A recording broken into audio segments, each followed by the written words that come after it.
We are 3 games into the Aston Villa season, and I can't tell you a highlight. Transfer window has been slow this summer. I know I said I wasn't concerned, but after seeing what I've seen, I now need to take that back. And I knew that signings would come in. They still probably will. But, and I just wanted to, I know I made my post-match reaction earlier, but I've just been thinking about how bad the last couple of hours have been, because yesterday I saw the link to Paqueta. I got really excited and was like, oh, even if that doesn't work out, Asensio is still an option. He's holding out for us. Well, I watched the West Ham Nottingham Forest game today. Paqueta's celebration. He's clearly not going anywhere. But okay, Asensio's still an option. He signed for Fenerbahce. Martinez did not play at all. It sounds like he's trying to... It sounds like he's on his way to United. It sounds like that's what he's wanted all along.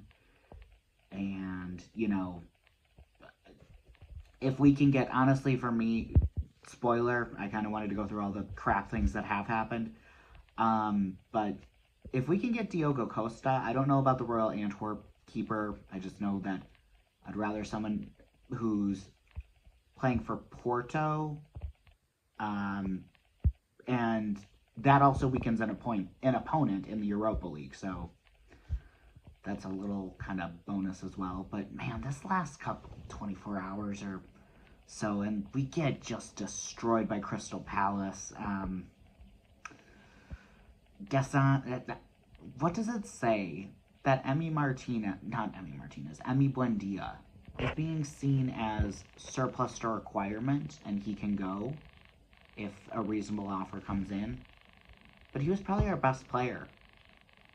And that just gets me back to there is nothing to be positive about thus far. We haven't even scored a goal.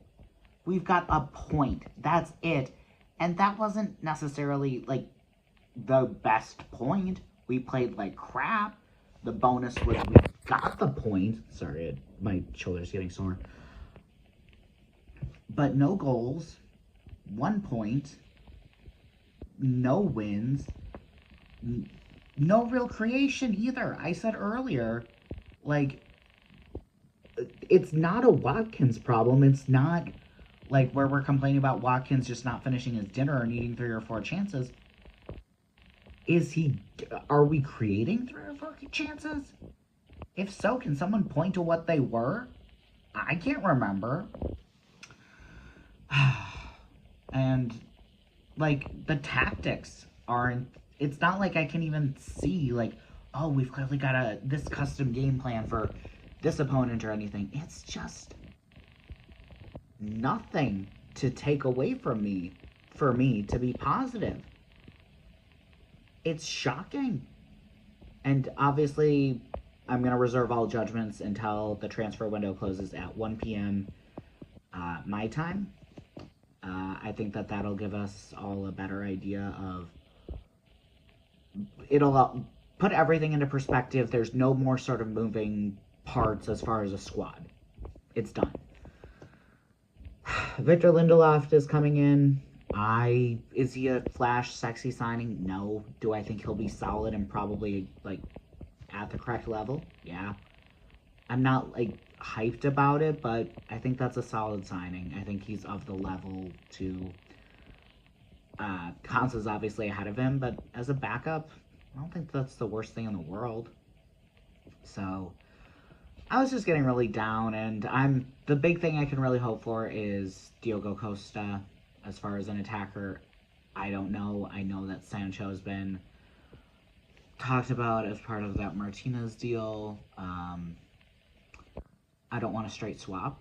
I don't think that should need to be said, but I want some money. If they're taking Martinez and we're getting Sancho, the values just are nowhere close. We would need some cash as well. And also, I would ideally like to see it be a loan, because we have been burned by a big money loan in the past, and who was an attacker, and we've also seen Sancho not do much for Chelsea after being amazing on loan at Dortmund. So I just can't wait for it to be for the transfer window to be over. Everton, when we come back, I'll be making videos throughout the international break. I know I said, oh, I'm on vacation from supporting. I'm not yet. It's 3 games. I need to calm down. I don't want to hear the word relegation. And that's all I have to say. Thanks for watching. Hope you have a nice Labor Day if you're in the US. If you're in the UK, guess a nice Monday. Talk to you after the transfer window. Up the Villa.